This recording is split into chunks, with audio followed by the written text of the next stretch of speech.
So this has been coming up a lot with my clients over the summer as our eating and drinking is much more variable than it normally is. And I thought you might have this question or frustration too. So today we are talking about why does my weight change after the weekend or even though I've been eating really well? So what is going on with the scale? So we're going to talk about what does weight mean? So what does that weight on the scale represent, in biological terms? What things in our body move really slowly as terms as weight changes, what things move quickly, and what things move day to day. So they change really fast day to day, week to week, cause those really rapid fluctuations that can be so frustrating to wrap your head around. So we're going to dive into each one of those so you have a better understanding, and you can also put into perspective what's happening with your body. And then we'll close out with a little bit of what to do if no matter what you're thinking or how much the scale is really triggering.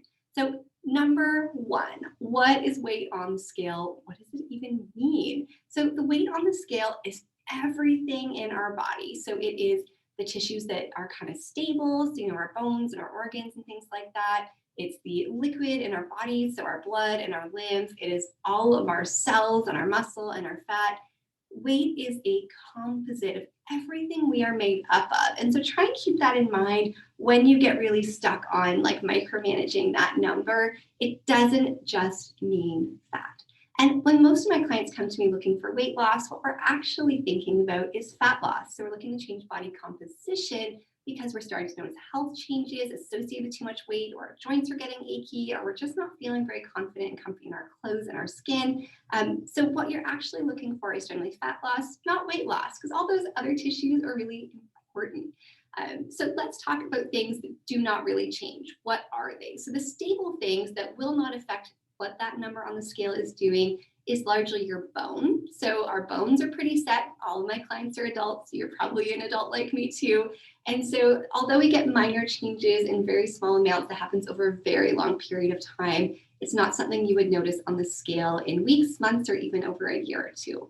The other things that are really stable would be our organs, right? So our heart, our lungs, our brain, organs are not going to change really rapidly, assuming you're an otherwise healthy adult. And so we've got a whole bunch of organs that are just stable, taking up the same amount of space and weight no matter what. The other things that move more slowly are muscle and fat. So we always think when we see a change on the scale that it must be fat loss or gain or something like that. But really, muscle and fat move relatively slowly. So, a few grams a day here or there. It takes 3,000 to 4,000 calories, give or take, to build a pound of fat. And it is almost impossible to eat enough excess in one day or one weekend to cause that by a Monday morning. And so those really rapid changes you're seeing are often not fat at all, or mostly, things other than fat, maybe a small amount of gain if you really hit the calories and the food hard. So fat moves very slowly because it takes a lot of energy to build a pound of fat. We have to eat enough to do that. The other thing that moves kind of slowly is muscle. So muscle mass is all over our body. And although it does change with exercise and training and strength, or when we are sedentary and not active, and not challenging them, muscle moves slowly because, again, it takes a lot of energy to build and strengthen and make more dense. And also, it doesn't decrease overnight because that would be a pretty challenging, way for humans to evolve. So we don't use muscle as a source of protein unless we're really short. So it gets broken down very slowly, even if you're not, really active or really training. Generally, if we look at scans that measure like muscle gain in athletes over time who are doing different training regimens in the research, it can take months to gain 5 to 10 pounds of muscle because it happens slowly. So keep in mind that any rapid change in weight is likely not muscle or fat. Those guys move much more slowly. So you'd be looking at weeks or at least a month to see a noticeable difference in those. The things that do move quickly, the ones that we are going to concern ourselves with understanding so we can better get a sense of what's happening in our body and what to think when we see those really rapid changes, are water and stool or poop. And so water weight moves really quickly, minute to minute, hour to hour, day to day. Your kidneys are choosing to hold on to or push out more fluid depending what you've eaten, what your needs are, what else is going on in your body. It's very tightly controlled and it is constantly fluctuating. Our kidneys are one of our detoxification organs, so them working all the time is really important. Water is affected by a number of nutrients, as well as some other things that we can be aware of so we can better understand what's happening. So the water in our body, when we gain it, is typically held to some extent in our muscle, to some extent in our blood and our lymph. And when we gain extra, it usually is in our tissues. So when you have water retention, you often notice you feel a little like puffier. Your face might feel puffy, like around the eyes and nose. Rings get tight, or like your sandals are a little squishy. That is just water weight. All that's happening is your body has pulled in too much water and is kind of pushed out into the tissues for storage until your kidneys can figure it out. Water weight is controlled by a number of functions, but the three that we can manage or under our control as the human intaking the food and stuff is carbs. So that doesn't make carbs bad, but carbs do, when we store them in our body, so in our muscle or our liver, bring about twice as much water with them. And so whenever we increase our carbohydrate intake, whether it is more sort of treat foods like baked goods and sweets and candies or French fries, things like that, or healthy carbs like rice and quinoa and sweet potatoes and all of our lovely like butternut squashes, if your carb intake is higher than normal, you're going to see some water retention. Again, it's not bad, but especially if that happens over a weekend, like it does for most of us, that number on the scale is going to go up. It doesn't mean you've gained any fat. You're just retaining water from those additional stored carbs in your body. The second thing that really drives that water weight number is salt or sodium. So salt is a mineral. It's really important. It's necessary for life. And much like carbs, it draws water in with it because our body needs to maintain a certain concentration of salt to water or to fluids. And so when we drive our salt up by eating out or getting takeout or having snackies on the weekend that are going to be higher salt, you're going to get an increase in water weight. And so that's why generally Monday mornings are one of our highest weights of the week, because we've had extra salt and extra carbs. And so we're holding on to a little bit of fluid. The last one that's under our control is alcohol. So alcohol is initially dehydrating. So it's called a diuretic. It tells our kidneys to push fluid out. And what can happen is in the day or two after, as your body rushes to rehydrate and recalibrate, we can get too much water on board, and then that gets pushed out into the tissues. And so you get that ring feeling tight and the scale going up. And again, that's usually temporary. So your kidneys will figure it out. They will readjust and recalibrate, but that can take some time. So weekends, trips away, vacations are all culprits for water weight gain because we tend to do more of those big three. We tend to have more carbs, eat more salt, eating out, packaged foods, all those things.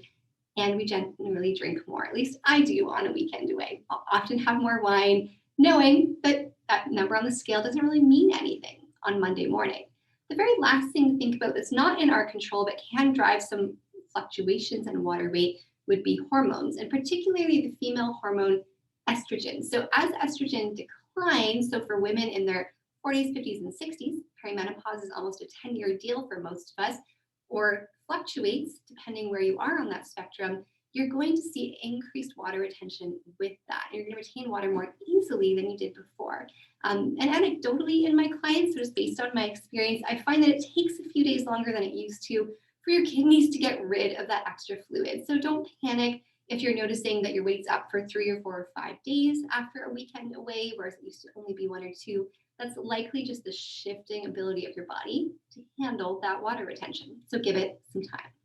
And the very last thing that changes our weight quickly, day to day, meal to meal, is poop weight. So when you eat food, and particularly for my clients, we're healthy eaters. You guys eat a lot of veggies, you eat a lot of volume of plant foods, you eat lots of protein. And so those foods take up space, they take up weight, and as they're being digested, that residue from the foods is sitting in your gut. And so it's really normal to be lighter in the morning before you eat or drink, after you've pooped and peed, and heavier at night when you've had several meals, you've got lots of fiber and protein residue, and you've also got some water retention from eating normally through the day. So keep in mind that that changes, but it's a good thing. You should gain weight as the day goes on, particularly if you're eating a high volume of healthy foods. And the very last thing I want to think about is whether you should weigh or not.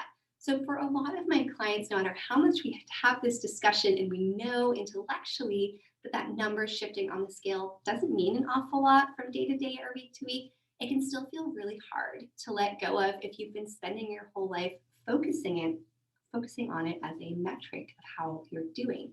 So for a lot of my clients, we'll shift from weighing daily to maybe weighing weekly or once a month if we're weighing at all. And we may also move to more or better markers of your actual fat loss versus weight loss, like how do your clothes fit? Are activities feeling easier? How do you look and feel in your body? And for clients who are really data driven, who like the numbers, we might do something like measurements of waist and hip, just so you have that data if that's your personality, without the really triggering piece of hopping on the scale. If you've got no issues with the scale, it's a perfectly fine metric as long as you use it in context and make sure you're focusing on how you feel as well as what that number says.